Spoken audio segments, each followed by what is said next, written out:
베드로전서 1장 13절부터 25절까지 저와 여러분이 한 절씩 교독하겠습니다. 그러므로 너희 마음의 허리를 동이고 근신하여 예수 그리스도께서 나타나실 때에 너희에게 가져다 주실 은혜를 온전히 바랄지어다. 너희가 순종하는 자식처럼 전에 알지 못할 때 따르라던 너희 사역을 놀랍지 말고 오직 너희를 부르신 거룩한 이처럼 너희도 모든 행실에 거룩한 자가 되라.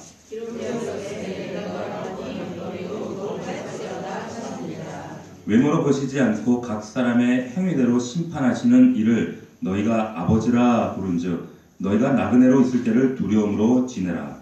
너희가 알거니와 너희 조상의 일들을 존중되는 행실에서 계속 적함을 받은 것은 은이나 그같이 없어질 것으로 된 것이 아니요 오직 흠없고 점없는 어린 양 같은 그리스도의 보배로운 피로 된 것이니라. 그는 창세전부터 미리 알린 바 되시니라. 이미 갈새 너희를 위하여 나타나신 바 되었으니 너희는 그를 죽은 자 가운데서 살리시고 영광을 주신 하나님을 그리스도로 말미암아 믿는 자니 너희 믿음과 소망이 하나님께 있게 하셨느니라. 너희가 진리를 순종함으로 너희 영혼을 깨끗하게 하여 거짓이 없이 형제를 사랑하기에 이르렀으니 마음으로 뜨겁게 서로 사랑하라. 너희가 거듭난 것은 썩어질 씨로 된 것이 아니요 썩지 아니할 씨로 된 것이니 살아있고 항상 있는 하나님의 말씀으로 되었느니라. 그러므로 모든 육체는 풀과 같고 그 모든 영광은 그대로 꽃과 같으니 풀은 마르고 꽃은 어서게 다같이 오직 주의 말씀은 세세토록 있도다 하였으니 너희에게 전하는 복음이 곧 이 말씀이니라. 아멘. 영혼을 깨끗하게 이와 같은 제목으로 하나님 말씀을 함께 나누도록 하겠습니다. 로마 정부가 대대적인 박해를 가해온다라고 하는 이런 소식이 소아시아 흩어진 성도들에게 들려올 때에 이 십자가의 은혜를 붙잡고 살아가는 이 그리스도인들, 그 당시에 그 두려운 핍박 앞에 예수 믿는다는 이유 때문에 사회적으로, 경제적으로, 정치적으로 참 부당한 그런 배제와 그런 고통과 고난을 겪고 있는 그 많은 그리스도인들, 그리고 가까운 사람들, 심지어는 부모, 형제들에게까지 그 멸시당하고 배척당하는 그런 시대에 그리스도인들, 이런 적대적인 세상 가운데서 우리가 어떻게 하면 나그네지만 우리의 신앙을 지키고 우리가 담대하게 이 신앙 붙잡고 살아갈 수 있겠는가? 베드로가 지금 그 얘기를 하고 있는 겁니다. 그 가운데 베드로가 가장 먼저 얘기했던 것이 여러분들 기억을 되짚어 보시면 정체성을 잊지 말라는 거였어요. 너의 정체성이 뭐냐? 한마디로 뭐라 그랬어요? 흩어진 나그네다 그랬어요. 흩어진 나그네. 이런 자기 인식이 있을 때 속도보다 중요한 것이 방향이다. 방향을 바로 잡으라는 그 얘기예요. 천년만년 이 땅 가운데서 안주하고 살 것 같지만 언젠가 이 땅에서 이 콧구멍에 호흡이 딱 중단되어지면 우리가 그 마감 시한이 있다는 거예요. 언젠가는 그 마감 시한이 있는데 그때 우리 이 나그네 된 우리가 가야 할 그 나라가 어디냐면 본향이다라고 합니다. 본향. 가야 할 곳이 있다는 거예요. 가야 할 곳이 있는데 건너야 할 다리 위에 집 짓고 그곳에서 전전긍긍하고 안절부절하고 하는 그러한 모습들, 그것은 그리스도인이 아니다 이렇게 말씀하고 있습니다. 이 적대적인 세상 가운데 그리스도인이라는 이유 때문에 개독교니 기독교인들이 문제니 이런 핍박당하는 이 세상 가운데 우리가 흩어진 나그네로 살아가면서 이 순례길을 걸어가는데 우리가 이 살아가게 하는 원동력이 뭔가? 우리가 지난주 나눴던 말씀대로 말씀해 보면 산 소망이 있기 때문이다 했어요. 살아있는 소망, 세상에 썩어가는 소망, 어떤 한순간에 사라지는 소망, 이랬다 저랬다 바뀌어지는 그런 소망이 아니라 변하지 않고 썩지 않고 누구도 빼앗아 갈 수 없는 산 소망이 있기 때문이다. 또 하나가 있어요. 오늘 본문의 13절의 말씀에 보면 우리 다시 한번 읽어볼까요? 같이 시작. 그러므로 너희 마음의 허리를 동이고 근신하여 예수 그리스도께서 나타나실 때에 너희에게 가져다 주실 은혜를 온전히 바랄지어다.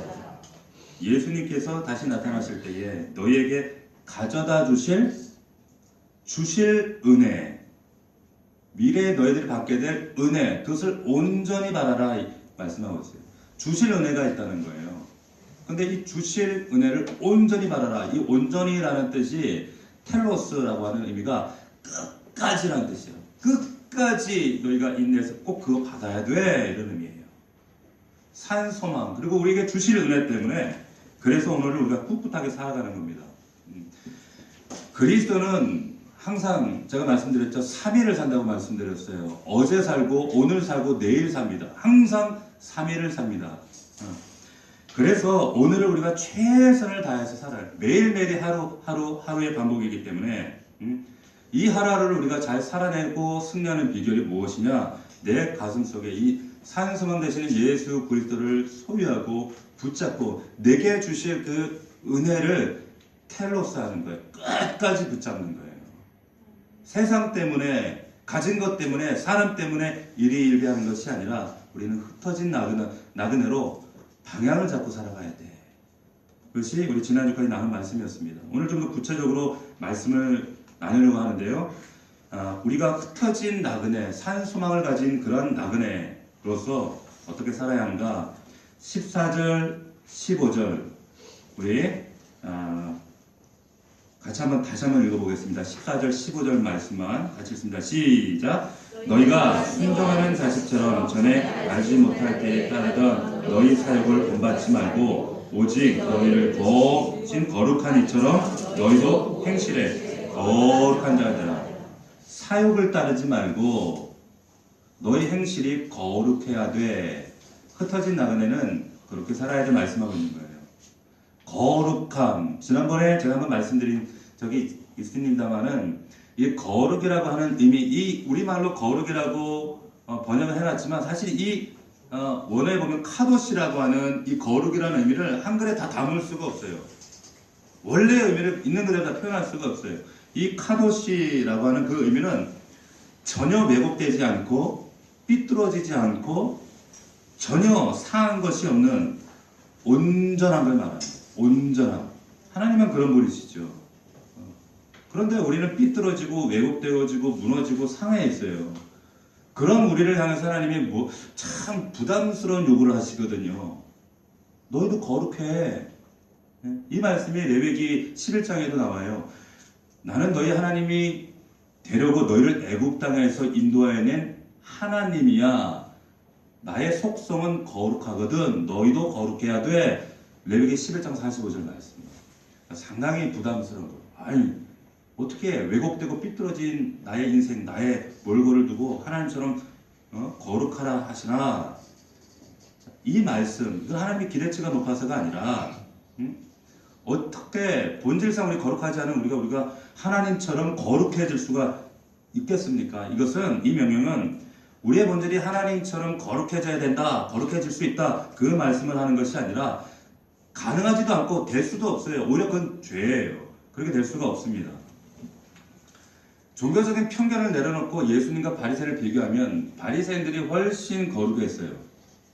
예수님은 창기도 만나지, 이방인도 만나지, 죄 들어가지, 안식일에 하지 말라는 것만 골라서 하지. 근데 바리새인들은 일체 거룩, 말씀 그대로 거룩했어요. 근데 종교적인 편견을 놓고 보면 이들이 훨씬 우월했습니다. 그런데 예수님이 그 바리새인들의 그 거룩, 그들이 말하는 거룩을 신랄하게 비판하셨어요. 왜 그러셨어요? 그 거룩이라고 하는 것이 외적인 거룩이었어요. 겉모양만, 하나님의 거룩, 그래 하나님이 거룩하시니까 우리에게 거룩을 요청하셨어. 그러니까 나도 거룩해야 돼. 일본식 분장놀이처럼 거룩이라는 코스프레 하는 거예요. 외식으로. 점잖게 걷고 구제하는 척하고 기도하는 척하고 종교생활로 열심히 하는 것처럼 종교적인 열심이 있는데 그 내용은 다 껍데기였다는 거예요. 그래서 성경이 말하는 거룩이라는 것, 여러분에게 하나님이 요구하신 거룩이라는 것은 그런 외적인 것, 어려운 것, 하나님의 본질을 회복하고 그런 하나님의 무리한 요구를 하시는 것이 아니라 성경이 말씀하는 거룩은 뭐냐?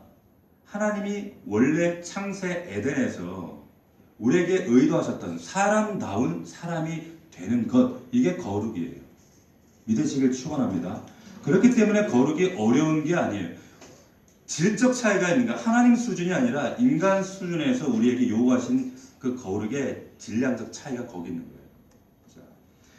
자, 그럼에도 불구하고 우리가 이 거룩을 생각할 때 참 높은 경지 같고 그 거룩을 유지하기가 어렵고 늘 우리가 왜곡되고 삐뚤어지고 죄 가운데 오염되어지는 이유가 무엇인가? 끊임없이 거룩한 삶을 살고자 하는 노력에도 불구하고 늘 그러한 삶에 도달하기 어려운 이유는 거룩한 삶을 쟁취하는 것이 힘든 일이라서가 아니라 더러운 삶을 살기가 너무 쉽기 때문입니다. 자, 우리가 거룩한 삶을 치열하게 정말 말씀대로 살려고 애쓰고 노력하고 그래서 정말 이 정도 되면 거룩하겠지.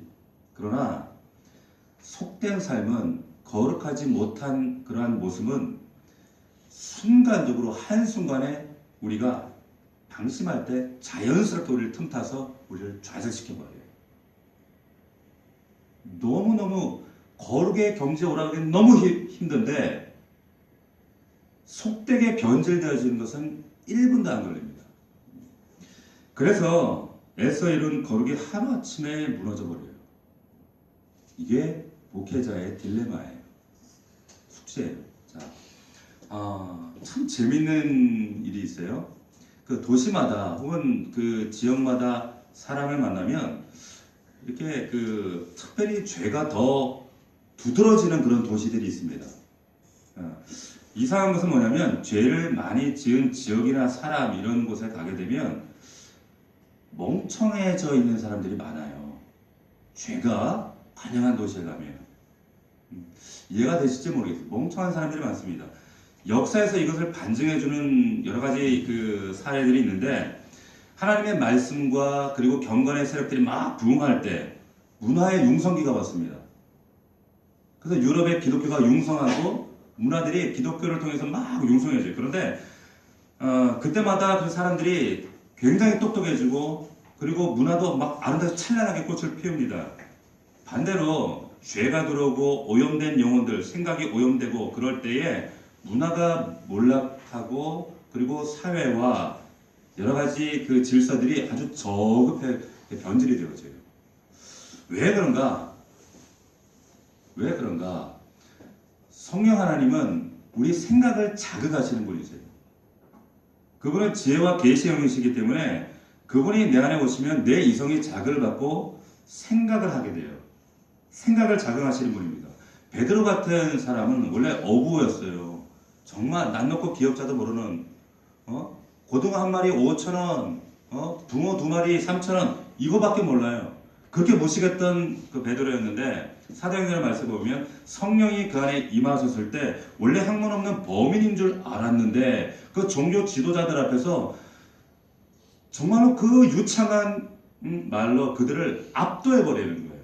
왜 그래요? 성령께서 생각하게 하시는 거예요. 지혜롭게 하신다는 거예요. 그래서 많은 사람들이 그 베드로의 지혜, 그 어부에 불과했던 그 베드로의 지혜에 깜짝 놀라는 장면이 사도행전에 기록되어져 있습니다. 성령 하나님은 이성을 자극하고 생각을 자극하시는 분이세요. 근데 죄를 지으면 거룩이 무너지고 이성이 마비되어지고 그래서 멍청해져요. 어리석어져요. 뇌가 활동을 안 합니다. 죄를 지으면 생각을 하기 싫어져요. 왜? 자꾸 생각하면 죄책감 들고 죄의식이 들고 싫은 거예요. 그래서 죄를 지으면 지을수록 깊이 생각을 안 하는 이유가 거기 있는 겁니다. 자꾸 생각하면 어떻게 해요? 불편하니까. 그래서 이 불편함을 마비시키기 위해서 선택하는 게 뭐예요? 술을 마셔요. 마약을 해요. 자, 믿지 않는 분들이 그런 얘기를 해요. 야, 어떻게 그런 일을 술도 안 먹고 그렇게 해? 그런 이야기를 하죠. 그게 무슨 말이에요? 술 없이 어떻게 죄를 짓느냐는 얘기예요. 죄의식을 이기면서 죄 짓는 것이 쉬운 일이 아니라는 겁니다. 그래서 죄가 관영한 도시나 사람들을 만나면 사람들이 넉넉한 사람들이 많아요.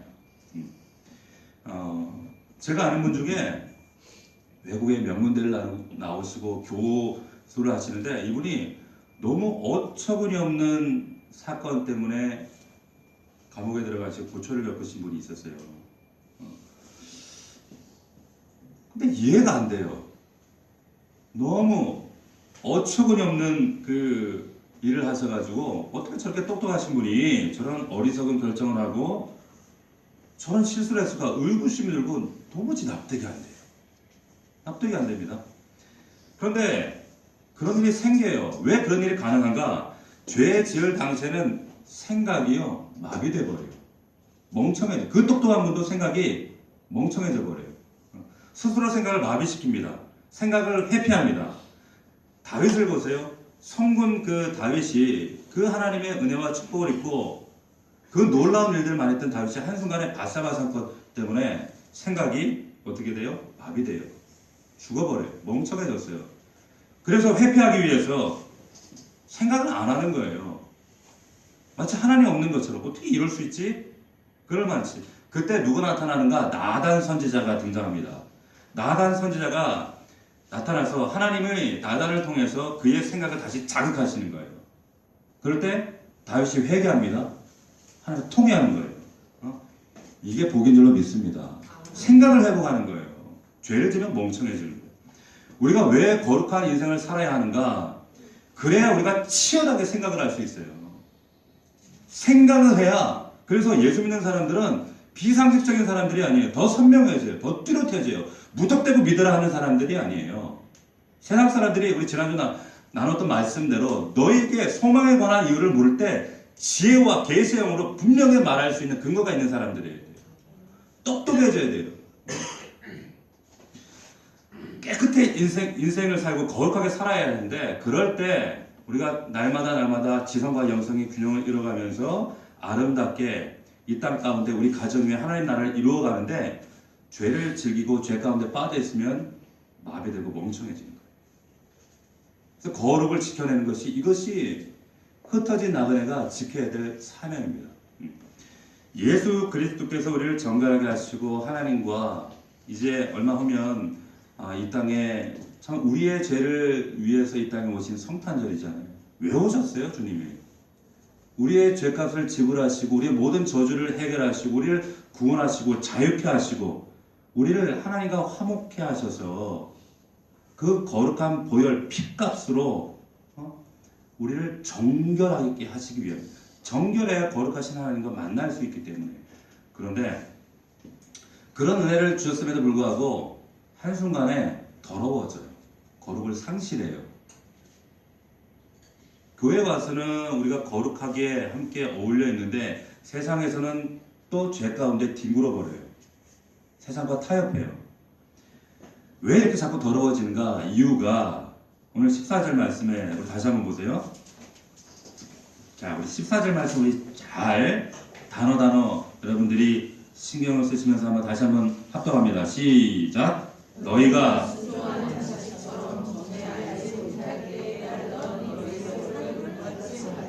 자, 뭐 때문에 그래요? 전에 알지 못하던 때에 따르던 너희 사역을 본받아. 예수 믿기 전에 하나님을 예수 믿기 이전의 신분 상태에 있을 때 그때에 따르던 각종 더러운 욕망들을 여전히 추구하며 살아간다는 거예요. 그때는 무지해서 그랬는데 이제는 알고도 옛사람의 습관에 또 지배당하고 있는 거예요. 여기 14절 앞에 순종하는 자식처럼, 이 말은 정확한 번역을 하면 자격 신분을 말씀하시는 겁니다. 너희가 순종하는 자녀로서 그 말이에요. 너희 자격과 신분이 이럴진데 왜 그 신분의식을 망각하고 너희 왜 옛사람의 모습대로 그렇게 여전히 사욕에 사로잡혀서 사는 거야? 말씀하시는 거예요. 이것 때문에 우리 영혼이 더러워져요. 22절 말씀은 영혼이 더러워진다 말씀하세요. 두 번째, 왜 우리가 거룩함을 상실하는가? 17절 말씀 같이 읽습니다. 시작. 외모로 보시지 않고 각 사람의 행위대로 심판하시는 이를 너희가 아버지라 부른즉 너희가 나그네로 있을 때를 두려움으로 지내라. 왜요? 두려움을 망각해서 그래요. 두려움을 망각해서. 우리 과거에 우리 평양에서의 그 대부흥과 산정형교회, 우리 그 초대 기독교뿐만 아니라 우리 일제 시대를 겪었던 우리 믿음의 선배들이 가졌던 가장 두드러진 신앙, 그 신앙은 뭐냐? 종말론적인 신앙이었어요. 그런데 이게 세월이 지나면서 이 사단의 전략이 그래요. 이 종말론적 신앙을 그 파괴하기 위해서 이 각종 이상한 이단들이 등장해가지고 종말론 그러면 어머야 저 이단 아니야? 이렇게 만들어서 종말이라는 말도 끄내기조차 두렵게 만들어버린 거예요. 그러니까 성도들의 생각 가운데 종말과 다시 오실 예수 그리스도, 재림 여기에 대한 생각을 아예 닫아버리게 만들었어요. 두려움이 없어요. 신분의식이 없어요. 망각해요. 여기 말씀에 보면 나그네의 두려움을 망각하기 때문에, 그런데 여기 보면 외모로 보시지 않고 각 사람의 행위대로 심판하신다. 행위대로 심판하신다 말씀했어요. 이 심판이라는 것은 너 천국이야 지옥이야 이 심판을 말씀하시는 것이 아니라, 우리는 그런 심판 받지 않아요. 그리스도 안에 있기 때문에. 그런 재판을 말씀하시는 것이 아니라 결산을 말씀하시는 거예요. 우리가 어떻게 살았는지, 1달란트, 2달란트, 5달란트 너의 삶 가운데 너의 사명과 너의 분분 어떻게 감당했어? 너의 인생을 하나님 앞에 어떻게 살았니? 결산하는 시간은 저와 여러분도 예외 없이 누구나 다 있다는 사실을 여러분들이 꼭 기억하셔야 돼요. 믿으시길 축원합니다. 이 말씀이 너희가 나그네로 있을 때 두려움으로 지내라는 말씀이에요. 이 두려움이 사라지기 때문에 방종하고 거룩함을 잃어버리고 습관적으로 하나님 앞에 그 죄를 두려워하지 않는 거예요. 무서워하지 않는 거예요. 사람들이 하나님을 향한 갈망을 잃어버리고 신앙생활을 하는 이유가 뭔가? 하나님의 백성임에도 불구하고 마음은 늘 지옥의 불길 지나는 것처럼 고통스럽고 하나님을 향해서 도무지 그 태도를 돌이키지 않는 이유가 뭔가? 가장 많이 기도해야 할 그런 상황 가운데 있으면서도 도무지 무릎을 꿇지 않는 이유가 뭔가? 죄가 자신의 삶을 철저히 이렇게 파괴하고 이것으로 인해서 하나님이 나에게 주시려고 하는 그 하나님의 축복이 이렇게 파괴되어지는데도 불구하고 도무지 두려워하지 않는 이유가 뭔가? 성령께서 끊임없이 내 안에 말씀하시고 죄악을 드러내시고 나의 어리석음을 채찍질하시고 그럼에도 불구하고 끊임없이 변명하고 회피하고 이전에 그 사역의 삶을 놓지 못하는 이유가 뭔가? 옛사람의 사역을 버리고 두려움으로 그 본향을 걸어갈 수 있는 저와 여러분들이 되셔야 할 줄로 믿습니다. 이걸 잊으시면 안 돼요.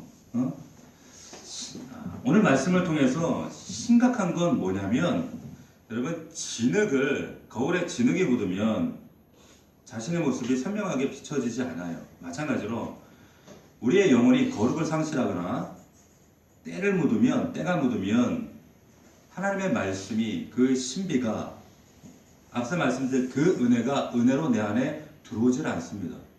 그래서 이스라엘 백성들은 1년에 꼭 한 번 대속죄를 통해서 죄를 씻어야 돼요. 백성들의 죄만 씻는 것이 아니라 제사장과 백성들과 성전을 청소했어요. 뭘로?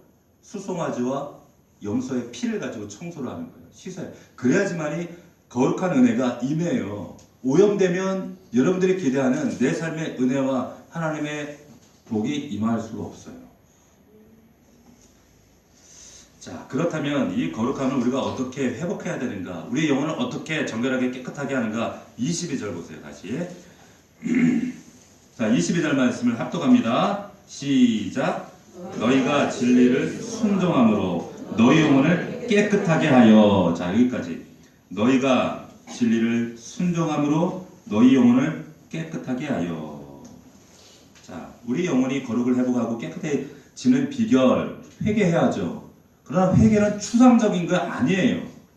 그 추상성, 그걸 말하는 것이 아니라 구체적으로 해야 되는데, 오늘 말씀에 22절 말씀에 어떻게? 진리를 순종함으로. 진리를 순종함으로. 그런데 그것이 영혼을 깨끗하게 한다는 거예요. 진리를 순종하는데 영혼이 깨끗해진다는 거예요. 깨달은 진리의 말씀대로 순종하는 거룩한 삶이 없이는 여러분의 삶 가운데 늘 껍데기만 붙잡고 신앙생활하는 결과밖에 되어지지 않는다라고 하는 그 얘기입니다. 적당한 순종이나 비교적 뭐 이 정도 순종이면 되겠지 하는 것이 아니라 전심으로 따라가는 것이 그리스도인이에요. 99%의 순종은 없어요. 99%의 순종은 불순종입니다. 100% 순종이에요. 1% 내가 불순종해도 그것은 불순종이에요. 자, 어떤 분이 그런 얘기를 하세요. 지난주에 목사님 복상을 하는데 도무지 이해가 안 된다는 거예요. 이해가 안 되고 감동이 안 되고 와닿지가 않아요. 모태신앙으로 쭉 자랐어요? 그 말씀을 알아요. 아는데 보면 도무지 감동이 없다 그래요. 그런 말씀을 하세요. 여러분 잘 들으세요. 성경의 진리 이미 우리가 잘 알아요. 어느 정도 몇 년 다니다 보면 그래도 적어도 말씀이 뭔지 다 알아요. 그런데 이 말씀이 내게 감동이 되지 못하고 은혜가 되지 못하는 이유는 알아서가 아니라 하나님 앞에 이미 알고 있는 이 진리의 말씀, 이 내용에 대한 순종하는 삶이 없기 때문에 하나님께서 그 은혜를, 감동을 걷어가시는 거예요. 이해가 되십니까? 그래서 영혼이 어두워지는 거예요.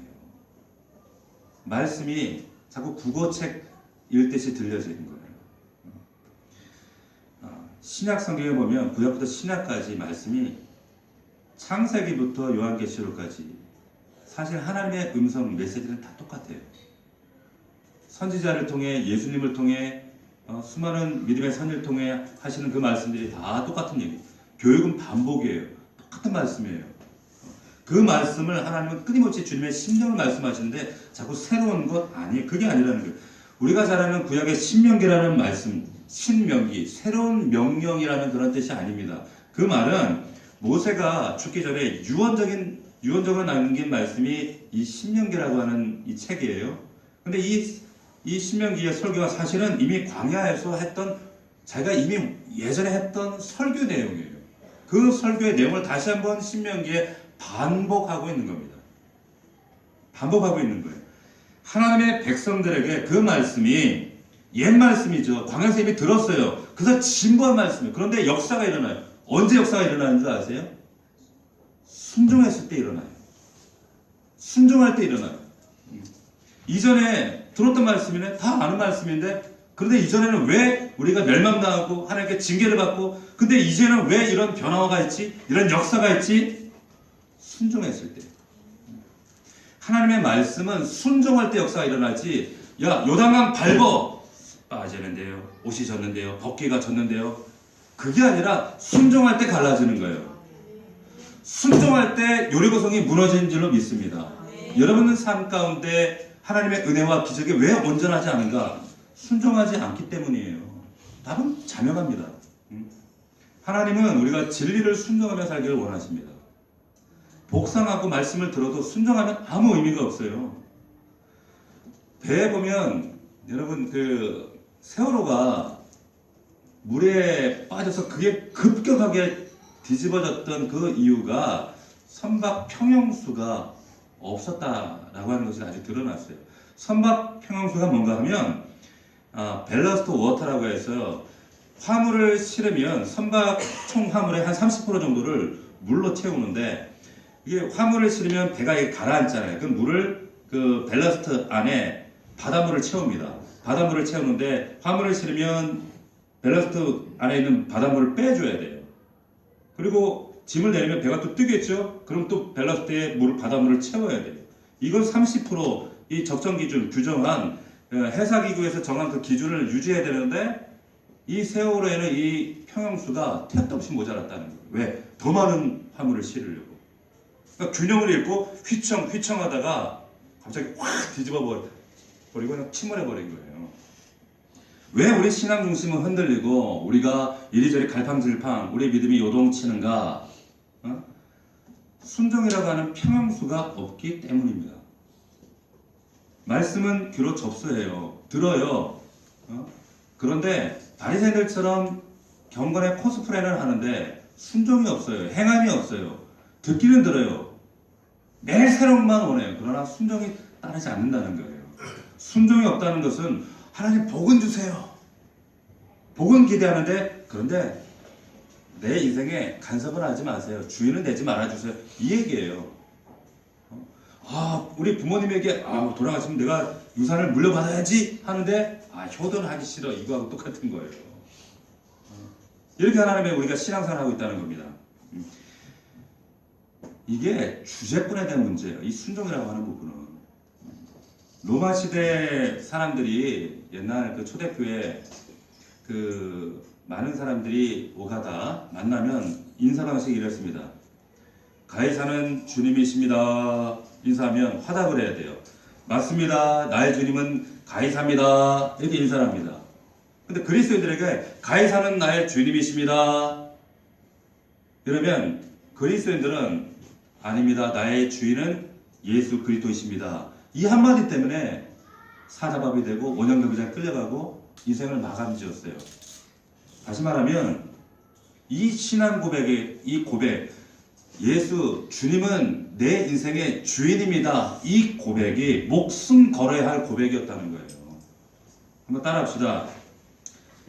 나의 주님은 예수 그리스도이십니다. 예수 그리스도가 나의 주인입니다. 믿으십니까? 말로만. 정말 주인이에요? 내가 주인이지 뭘. 내 마음대로 하고 살지 않았어요? 그리고 예수를 믿는다라고 하는 것은 그분이 나의 죄를 해결하신 구세주요 주인입니다. 구주입니다를 믿는 거예요. 한국교회가 왜 개독교가 된 줄 아세요? 구세주, 내 인생의 해결사, 구원주, 나 천국 가야 돼. 구세주는 믿는데 주인은 좀 곤란하죠. 그래도 내 세상에서 내가 주인 해 먹어야죠. 하나님 이러시면 곤란합니다. 왜 그러세요? 여기까지는 안 돼. 이래서 한국교회가 지금 이 지경이 된 거예요. 퀴리오스라고 하는 말, 주인이라고 하는 말은 주인과 종의 관계예요. 자, 너 예수 믿으면 내 소원 말해봐. 내가 램프 비비면 나는 그 지니처럼 내가 소원 다 들어줄게. 하나님과의 관계는 이런 관계를 말하는 것이 아니에요. 뭐라고 말씀하셨어요? 내 자신을 부인하고 자기 십자가를 지고 자기 모든 것을 바치고 나를 따르라. 너는 권리 없어. 네 주권을 나에게 이양해. 이것이 그리스도인들이에요.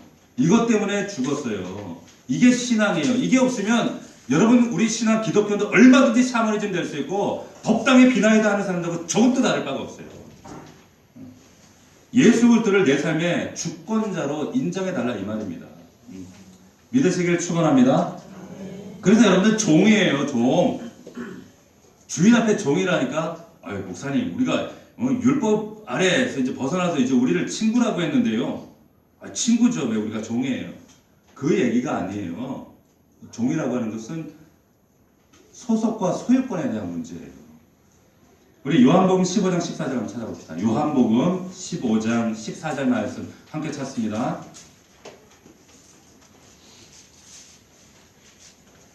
요한복음 15장 14절. 우리는 친구인데요. 우리는 종 아닌데요. 우리는 그러니까 예수님하고 그냥 친구니까 어깨동무하고 맘먹으려고 그래.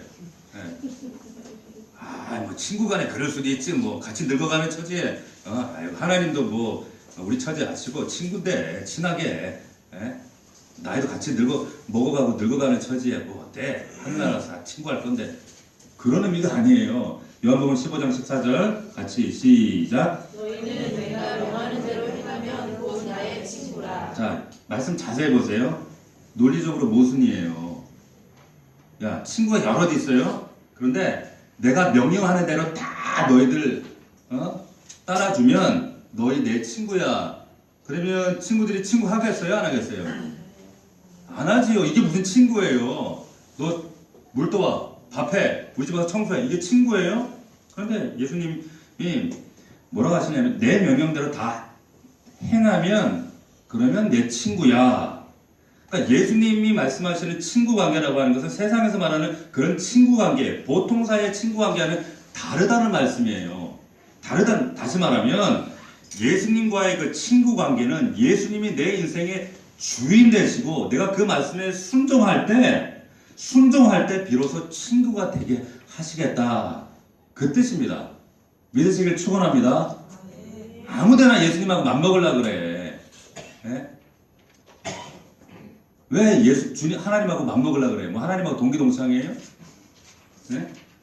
이 종이라고 하는 의미는 억압과 부자유를 의미하는 것이 아니라 소속과 소유에 대한 의미예요. 이 안에 들었다는 말이에요. 그런데 그 안에 사도 바울은 뭐라 그랬습니까? 예수 그리스도의 종 나 바울은 뭐예요? 자기 자신을 종으로 나를 정의했을 때 그 안에 참된 자유가 있더라는 거예요. 자유가 있더라는 거예요. 왜? 위탁되었기 때문에 그분이 다 알아서 하신다는 거예요. 참 흥미로운 게 뭐냐면 사도행전에 보면 이 퀴리오스라고 하는 이 단어, 구세주, 우리가 그렇게 좋아하는 구세주 딱 2번 나와요. 근데 이 주인 퀴리오스, 이 퀴리오스가 무려 92번이 나옵니다. 퀴리오스는 92번 나오는데 구세주, 구원주, 해결사, 여러분들이 좋아하는 해결사, 이건 소테르라고 하는 이 의미는 딱 2번 나옵니다.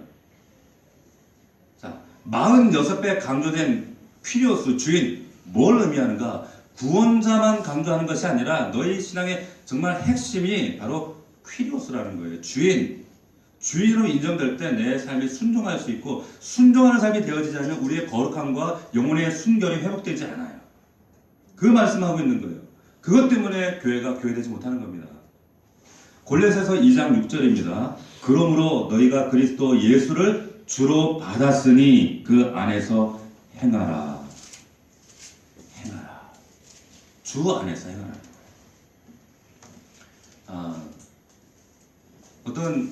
한국의 어떤 인쇄하시는 분이 아주 정교하고 값비싼 인쇄 기계를 미국에서 요청해서 사왔어요.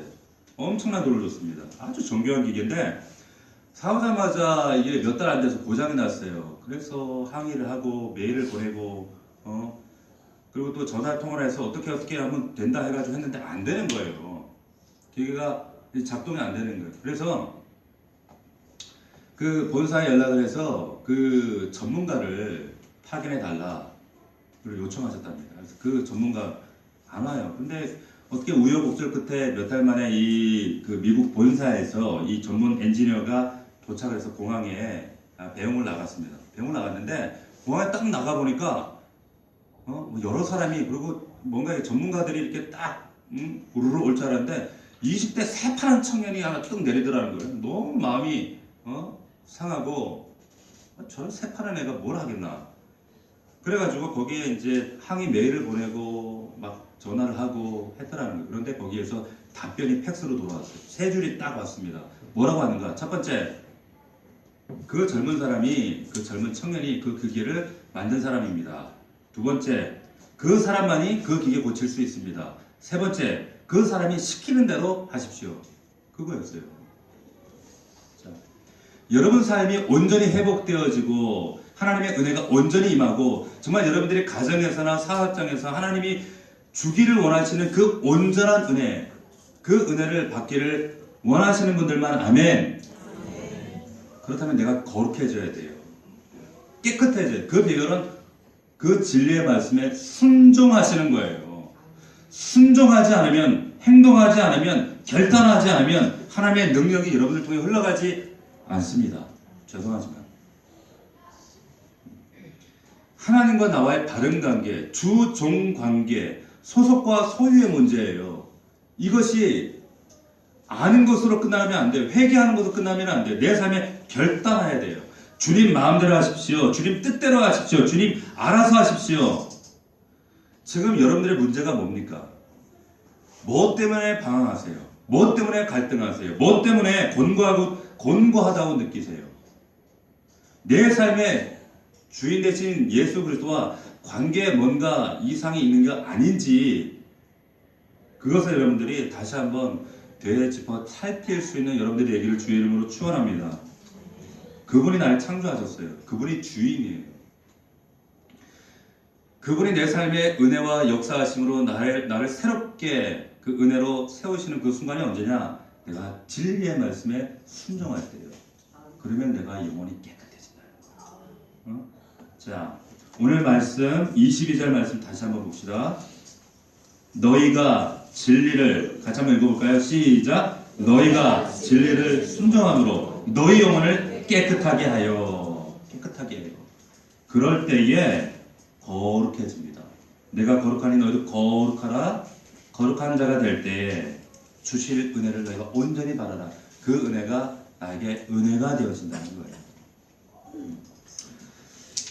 이 말씀을 여러분들이 기억하면서 하나님, 지금껏 말씀을 귀로만 듣고 하나님이 내게 요구하시는 그런 순종보다는 경건의 모형만 코스프레 해왔던 나의 연약함과 어리석음을 주님 회개합니다.